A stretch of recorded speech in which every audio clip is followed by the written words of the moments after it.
नमस्कार, मी ओमप्रकाश उडार वास्तव विचार रोखोकमध्ये आपल्या सर्वांचं हार्दिक स्वागत करत आहे। काल आपण शेतकऱ्याच्या दृष्टीने अत्यंत महत्त्वाच्या विषयावर काल थोडीफार समीक्षा केली होती आणि ती म्हणजे अतिवृष्टीच्या मदतीतून जालना जिल्ह्याला वगळण्यात आलं होतं। मग यामध्ये जिल्हाभरातील सर्वच विविध पक्षाचे राजकीय नेते मंडळी, शासन प्रशासनातील अधिकारी कर्मचारी यांचा कुणाचाच प्रभाव राहिला नाही की काय, अशा पद्धतीची समीक्षा आपण जी आहे ती काल केली होती। कारण महाराष्ट्र शासनाचे आवर सचिव यांनी महाराष्ट्रामध्ये अतिवृष्टी झालेल्या बाधित शेतकऱ्यांना काल परवा दिवशी नुकसान भरपाईसाठी एक अध्यादेश जारी केलाय आणि त्या अध्यादेशामध्ये अख्खा जालना जिल्हाच अतिवृष्टीमधून वगळण्यात आला होता। ही फार दुःखाची आणि खेदाची बाब होती आणि म्हणून या निमित्तानं थोडीफार माहिती जी मिळाली आहे त्या निमित्तानं आज असं समोर येऊन थोडंसं त्यावर समीक्षा करावी वाटली, म्हणून मी आज समोर येत आहे।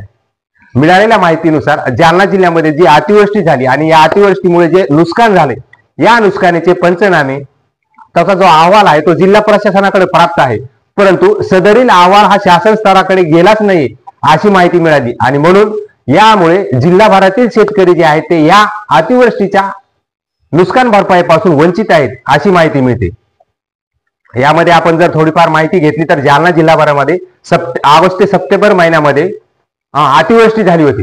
या अतिवृष्टीमध्ये जवळपास 3,03,942 शेतकरी जे आहेत ते बाधित झाले होते आणि याबरोबरच 2,74,489 हेक्टर पिकांचं जे आहे ते नुकसान झालं होतं अशी प्राथमिक माहिती जी आहे ती जिल्हा प्रशासनाकडून कळाली होती आणि या नुकसान भरपाईपोटी जिल्हा प्रशासनाने शासनाकडे 439,06,22,716 रुपयाचा निधीची सुद्धा मागणी केली होती अशी माहिती जी आहे ती समोर येत आहे। यात जिरायतीचं सर्वात जास्त जालना जिल्ह्याभरामध्ये नुकसान झाले, त्यामध्ये 2,44,865 हेक्टरवर जिरायती पिकांचं नुकसान झाले, तसेच 668 हेक्टर जे आहे ते बागायतीचं नुकसान झाले आणि फळ पिके आणि इतर मिळून 28,955 हेक्टर हे पिकाचं जे आहे ते नुकसान या अतिवृष्टीमुळे झाले आणि असा अहवाल जो आहे प्राथमिक तो जिल्हा प्रशासनाकडे प्राप्त आहे, परंतु हा अहवालच शासनाकडे गेला नसल्यामुळे जालना जिल्हाभरातील या सर्वच शेतकऱ्यांना या मदतीपासून सद्यस्थितीत तरी वंचित राहावं लागतंय अशी जी माहिती आहे ती हाती येते। त्याचे पंचनामे झालेत परंतु शासनाकडे हा अहवालच गेला नाही आणि म्हणून या जिल्हाभरातील शेतकरी या मदतीपासून वंचित आहेत अशी माहिती मिळते। म्हणून मला या निमित्तानं एकच म्हणावंसं वाटतंय, ज्या ज्या ठिकाणी अतिवृष्टी, गारपीट या ज्या नैसर्गिक आपत्ती आहेत या नैसर्गिक आपत्तीमध्ये शेतकऱ्यांची प्रचंड असं नुकसान होते आणि या नुकसान भरपाईसाठी शासनाकडून महाराष्ट्र शासनाकडून अध्यादेश पत्रके काढण्यात येतात।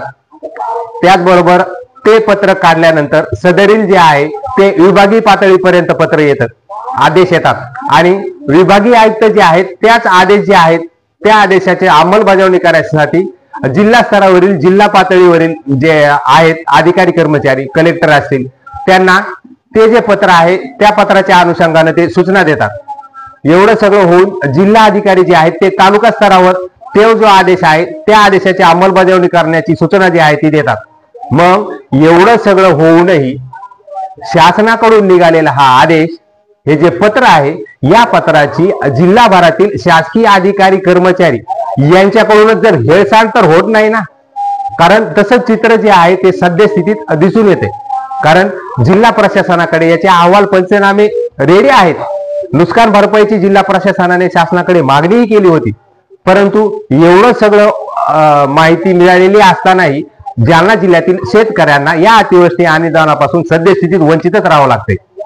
म्हणून या शासनाच्या आदेशाला पत्राला प्रशासकीय अधिकारी कर्मचारी यांच्याकडूनच दिरंगाई तर होत नाही ना, असा प्रश्न सुद्धा उपस्थित होतोय। म्हणून मित्रांनो मला आज यावर एक थोडीशी समीक्षा करावी वाटली, कारण शासनाचे विभागीय आयुक्ताचे जे आदेश आहेत त्या आदेशाची अंमलबजावणी करणं जिल्हाभरातील शासकीय अधिकारी कर्मचारी यांचं काम आहे। मग यांच्याकडूनच जर अशी दिरंगाई होत असेल तर शेतकरी मदतीपासून वंचित राहणारच। म्हणून जिल्हा प्रशासनाने यासाठी योग्य ती खबरदारी घेणं गरजेचं आहे। म्हणून मित्रांनो मिळालेल्या माहितीनुसार मला असं कळालं किंवा हा जो जिल्हा प्रशासनाचा अहवाल आहे तो अद्यापपर्यंत शासन स्तरापर्यंत गेला नाही, म्हणून जिल्हा प्रशासनाने आता हा जो पंचनामे आहेत हा जो अहवाल आहे तो अहवाल तात्काळ शासनाकडे सादर करावा आणि जिल्ह्याभरातील जे अतिवृष्टीमुळे शेतकऱ्यांचं नुकसान झाले त्या नुकसानग्रस्त शेतकऱ्यांना याची नुकसान भरपाई मिळवून द्यावी आणि त्यासाठी प्रयत्न करावेत। याबरोबरच जिल्ह्यातील इतर नेते मंडळी असतील, इतर शेतकरी संघटनेचे विविध कार्यकर्ते असतील, तर यांनी सुद्धा हा विषय लावून धरून जिल्हा प्रशासनाला विनंती करून तो जो अहवाल आहे, ते जे पंचनामे आहेत ते शासन स्तरावर पाठवून लवकरात लवकर शेतकऱ्यांना ही जी नुकसान भरपाईची मदत आहे ते मदत मिळवून देण्यासाठी प्रयत्न करण्यात यावेत। कारण तुमच्याकडे सगळी डाटा रेडी आहे, पंचनामे आहेत, अहवाल आहेत आणि तो अहवालच जर विभागीय स्तरापासून जर शासनापर्यंत गेला नाही तर शेतकऱ्याला नुकसान भरपाई तरी कशी मिळणार। म्हणून जिल्हा प्रशासनाला विनंती आहे, जिल्हा प्रशासनाने याची तात्काळ दखल घ्यावी आणि ही दखल घेऊन हा जो अहवाल आहे तो शासन स्तरापर्यंत पाठवावा आणि तात्काळ जो निधी आहे अतिवृष्टी अनुदानाचा, अतिवृष्टीच्या नुकसान भरपाईचा, तो शेतकऱ्यांना मिळवून द्यावा। कारण शेतकऱ्यामध्ये भयानक असा रोष जो आहे तो या निमित्ताने पसरलेला आहे। कारण तुमचंच शासन प्रशासनातील अधिकारी कर्मचारी वेगवेगळे स्टेटमेंट देतात, असं एवढं प्राथमिक माहितीनुसार एवढं नुकसान झालं, एवढ्या हेक्टरचं नुकसान झालंय, एवढे शेतकरी बाधित आहेत, एवढं पशुधन गेले, एवढं जे आहे जीवितहानी एवढी झाली, हे सगळे अहवाल तुमच्या शासनातील प्रशासनातील अधिकारी कर्मचारी देतात। त्याच्या काही ठिकाणी विविध वृत्तपत्रात बातम्याही प्रकाशित होतात। मग एवढं सगळं तुमच्याकडे असतानाही शेतकरी या अतिवृष्टी अनुदानापासून, अतिवृष्टीच्या नुकसान भरपाईपासून वंचित राहतोय, ही फार खेदाची बाब आहे। म्हणून मिळालेल्या माहितीनुसार हा अहवाल शासनाकडे गेला नाहीये आणि म्हणून जालना जिल्ह्यातील शेतकरी अतिवृष्टीच्या नुकसान भरपाईपासून वंचित राहत आहेत अशी माहिती मिळाली। म्हणून जिल्हा प्रशासनाने याची योग्य ती खबरदारी घ्यावी आणि सदरील अहवाल आणि पंचनामे शासन स्तरावर तात्काळ सादर करावेत आणि शेतकऱ्यांना या अतिवृष्टीची नुकसान भरपाई मिळवून द्यावी अशी विनंती या निमित्ताने करण्यात येते। चला तर मित्रांनो, वास्तव न्यूजच्या रोखोक मध्ये आपण परत असेच वेगवेगळे विषय घेऊन भेटत राहू। तोपर्यंत धन्यवाद।